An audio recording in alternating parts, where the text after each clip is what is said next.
Leia and the Wookiee must never again leave this city. That was never a condition of our arrangement, nor was giving Han to this bounty hunter. I have altered the deal. Pray I don't alter it any further. This deal's getting worse all the time. Furthermore, I wish you to wear this dress and bonnet. This was never a condition of our arrangement. I have altered the deal. Pray I don't alter it any further.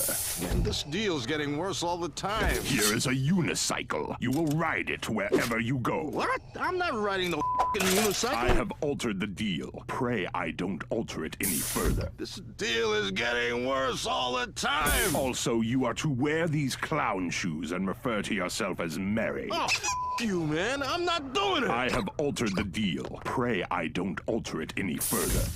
This deal is very fair, and I'm happy to be a part of it.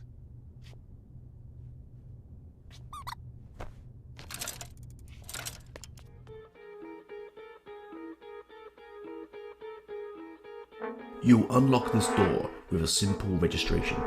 Beyond it is another dimension. A dimension of memes.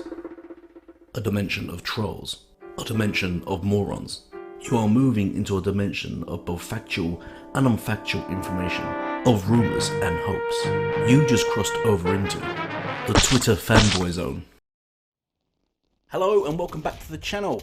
Okay, great video today because it's still carrying on from Jim Ryan complaining and being upset about the Activision purchase and still doing his best to slow down and lie. Because basically he's come out recently and said about, well, you've all been keeping up with this story, so I won't go too much into detail on that, but he did sort of complain about Phil Spencer coming out first and being unprofessional and that by announcing it on Twitter and that, which actually wasn't him at all. It was the Brazilian government thing, wherever it was, who come out and said Sony have said this and doing this, but that triggered Jim Ryan for about 6 weeks later after the fact, and then forced him to come out and sort of a bit of a whine and cry about it and see if he can get his fan base to support him and try their best to block the upcoming purchase of Activision, which they are doing their best to do. Actually, the intro that I edited, which was taken from originally from oh, I can't remember what it's called now. But anyway, it was originally taken from another Sony Fanboys site, which I thought I'd just edit over the top of that, because he seems to think that the Xbox fans are being controlled and dominated by Phil, and he's just not helping them, doing them their favours for whatever reason by doing these purchases. So I thought I'd actually twist on his head and tell the truth and stick Jim Ryan over the Xbox Fanboy slogan they put on there, because actually him was whining and crying, and Phil was feeding him and basically being in control. Jim's Phil's little bitch at the moment. So this video is not going to cover all the Sony fanboys, because there's a lot of them. It's pretty much all the major Sony fanboys. But I'm going to focus on just one guy that's on Twitter, and only because I'm going to focus him because he basically expresses the feelings and the whiny, crying attitude that they're all expressing. But it's easier because now I've got it sort of all in one spot on Twitter, so I can just go through his comments, which they all share, and highlight why their whole argument is flawed and broken, and they're obviously just doing it just to cry because they so badly don't want this deal to go through, because you know, like, Sony is the market leader at the moment, and they're afraid and worried that Sony won't be, because they're consoles, because it will ruin their whole narrative and status on everything. It's almost, I don't know, it's a weird thing that they do. They seem to think Sony has to be in charge, or there's no point existing in life anymore. They've just sort of failed at life if Sony's not the market leader. Like, them personally, I don't mean Sony's failed enough, I mean them personally, they failed in their lives if they don't buy a product that's the market leader. If they buy a product that's, you know, equally as good, you can still play all the same games in it, but if it's second or third, you know, how will they cope in life with that injustice? So we're going to go through some of the tweets, or just this fella's tweet. So this was a long string of comments and stuff he was making. People were going back and forth with him from. I'll just start with this one though. It was attempted for obvious reasons. Only people moved because they could get the same or more on PS. Now MS are paying to force consumers into the ecosystem without the option to go elsewhere, as they own the IP now. Firstly, you get the option. You buy an Xbox. Is not buying an Xbox not an option? Because that is the option given to Xbox gamers if they couldn't play games that are on PlayStation, which were previously on Xbox, or just games that are just taken from Xbox anyway. Just buy a PlayStation. If you want to play these games, Xbox gamers, buy a PlayStation. What's the problem? So I'm kind of fanning to see what his problem is here, because Xbox is just doing what Sony's narratives have been for a long time. Then he doubles down and says, what pubs, he means publishers, are Sony buying? Does this remove games from Xbox? Well, no, they're not buying publishers. What they're doing is buying shares into publishers, because they cannot afford outright to buy a publisher, because they don't have the money. You see, what we're going to go into here, a lot of the whining and whinging we're seeing, is that Microsoft has more money than Sony, and that is it.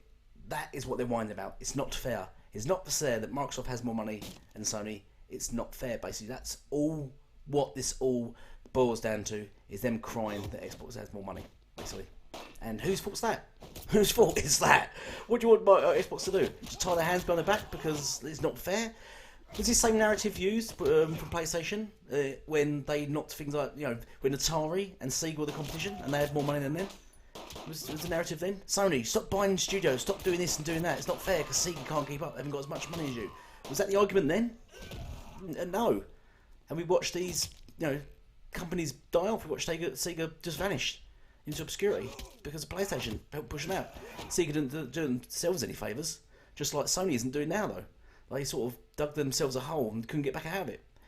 Unfortunately, you've got now the PlayStation fan base that are here to defend, regardless Sony, regardless of the bad practice and stuff. They're going to defend them. And then, so what he says was what pubs are publishers Sony buying? Does this remove games from Xbox? Yes, well, as I said, they put shares into Epic Games, and they put shares into Square Enix. 16% they own of Square Enix now. And as we've always done, and we'll see more of, and we're seeing right now, is games that they're releasing been exclusive to that platform. So what else does he have to say? He says Capcom said that to a previous message.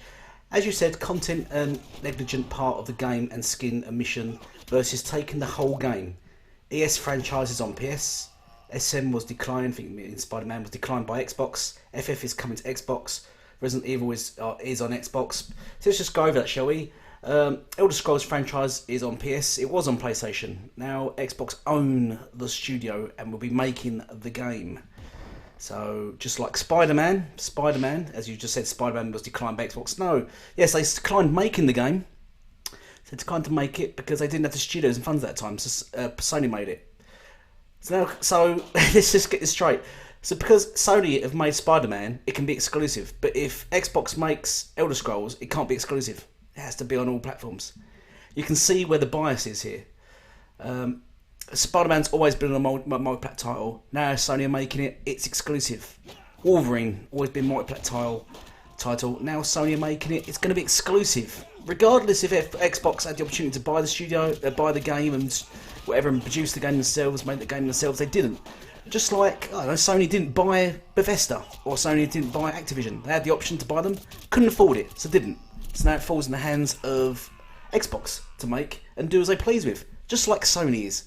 I'm unsure why people can't grasp just a simple logic here, and the ignorance just shines from. Final Fantasy is coming to Xbox. When? When is it coming to Xbox? Resident Evil. I said Resident Evil Remake. When is that coming to Xbox? No release date, no times, anything. And the list goes on. Street Fighter 5, which just seems to skip over. He says, yeah, but Street Fighter 6 is coming to Xbox.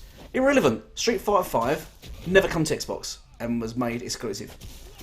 Notice no one is saying the same for the first party games. I don't know what he's even on about there. Let's go to his final message. So you have to excuse me. I'm getting a bit of a cold just coming on while I've been doing this stream. Right. So his last message: Street Fighter 5 never existed, but I still don't agree. I don't know what that even means. Never existed. It was on PlayStation 4 exclusive. I don't know what he means. It never existed. Eve versus COD. Lol. What's the relevance of that? It was still shown to be multiplayer. It was still shown to be an Xbox game. Now it's not. Now it's exclusive to PlayStation. So it's literally been taken off and removed from Xbox. Literally. Versus COD. Why is it comparing to? Why is it saying Eve versus COD? Why is it? He's just moving the goalposts now. He's just moving the goalposts because COD is still on PlayStation. Eve is not on Xbox. So I don't know what he's comparing to, and I don't know why he has to now compare the popularity of them. It's all stupid sort of graphs that is. Marvel was declined by Xbox, as he said. Spider-Man was because they didn't have the studios at the time. But it's still irrelevant because they've got the studios now. But Sony are doubling down on the Marvel characters. They even removed Spider-Man from the Avengers games. Remember that? That was only on PlayStation. Xbox and PC couldn't get Spider-Man for the Avengers game. What RE game is an Xbox? Resident Evil remake. FFR is coming to Xbox when? He says ask Square Enix. Ask them, they don't reply. Or they say buy PlayStation, as I've shown. So, you know, he's just arguments are just pitiful. He knows he's in a corner. Deathloop's out tomorrow. Deathloop's made by Xbox. It's an Xbox studio.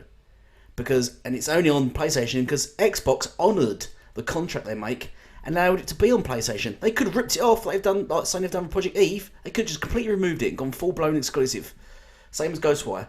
So Xbox own both those games and still Sony locked them down. All new IPs versus 20-year-old franchise, yada yada yada. Yes, Street Fighter 5. Harold Street Fighter 5. Harold Spider-Man. Harold's Wolverine. He's got his Final Fantasies. How old are they? He's really got no argument. He's really grasping at straws, and it's ridiculous and horrible to see. And quite frankly, it's boring to keep reading this same repeated argument from the PlayStation fans. Basically, it's not fair. It's not fair that you're getting exclusives. Only Sony can have exclusives. That seems to be the narrative they're running with.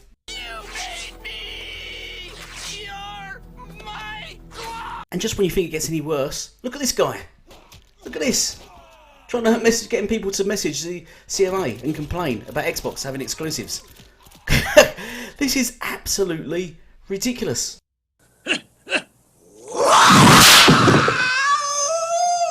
Just get out of here with that shit. Get out of it. What a snitch. What a snake. What a weird man. Imagine being so caught up in console warring that you're willing to grasp another company for a company. Neither of these companies care or know who you are. But it's so weird how sort of involved these people are getting because they're concerned that the console they bought and the money they invested into that console might be threatened by another console that's competing and is being pro-consumer, and they're concerned by that and want to ruin them and bring them down. It's weird. No one does this with anything on the planet. No one sort of goes just to bring McDonald's down because they prefer Burger King, or or Morley's. Quick, destroy Morley's. KFC is my favourite. We must put an end to Morley's. That's the English version of I think Papa Chicken, or whatever it's called in America. Or I don't know, Pizza Hut. You don't get Pizza Hut people, like fans of Pizza Hut, going over and trying to destroy Perfect Pizza or Papa John's or whatever. It's just weird. You know, you can. Oh my God, this really is just weird to see, and it's really cringe and pathetic. It's just horrible to see. And at the end of the day, just get over it, right? All of you, all the PlayStation fans that are crying about this, you asked Xbox to compete. Yes, they've got more money. And what did you expect? You wanted to compete. You wanted them to buy things. You wanted to buy studios. You wanted to have exclusives. So they're going to spend their money. What do you want them to do? Oh no, we better keep our hand tight behind our back because we don't want to spend our money that we've got lots and lots of. You know, let's just hold back and let just Sony win and just sort of gather behind. It's like imagine being an athlete and you're running and you get beat by an athlete right in a race. So next time you're going to improve and see if you can beat him. You're not going to think, oh no, I'm just going to do it second. I'm never going to compete. I'm never going to improve myself. I'm never going to learn to run faster and just throw money into this and train hard. No, I'm not going to bother. I'm just quite happy coming second, maybe third, yeah, whatever. No one does this in life. No one, except weird PlayStation fans that are hell-bent, because they're upset and buttsore. They're hell-bent on just like ruining gaming for everyone, because this is actually ruining gaming. Same as the people that hate on Game Pass. It's weird. People are happy with Game Pass, and developers are moving into Game Pass and proud of what it is and enjoy using it. Why are you trying to ruin it? Why are you trying to kill it? No, must die. I've not got Game Pass on my PlayStation. Destroy it. Destroy it. Weird. Okay, I think I've ranted enough on this. Time to bring the video to a close. At the end of the day, look, Xbox is going to do what they do. Sony's going to do what they do. Get over it. So what if Xbox buy publishers? If Sony could buy a publisher, they would. They can't afford it, so it's just tough luck, you know. Just it's business. Get over it. The bigger fish wins in this case. What a surprise, you know? Oh well. But there's no actual winning. Who wins are the gamers. Do you get to play the games you enjoy on your console? Yes. Do you enjoy your console? Yes. So what's the fucking problem here? What is the issue? Oh no, I might not be able to play COD again. Yes, you can. You can play it on your PC. You know, the powerful PC you have at home, the 4K one that you bought to play all Xbox games. Play on that, or buy an Xbox. You can buy one for 250 quid. You buy a Series Slim, half the price of a PlayStation 5. More than half the price because they've just bumped the price up. And you get Game Pass and you can play it for £10. You can play it for a month. Don't enjoy it, don't play it anymore. It's just that simple. It's that simple. So anyway, thank you all for watching. I hope you enjoyed the video. Please sub and share. Subs slowly creeping up. Look out for the podcast on Friday. But once again, thank you all for watching. Please put in the comments below what you enjoy, what your opinion of it all is, and goodbye for now.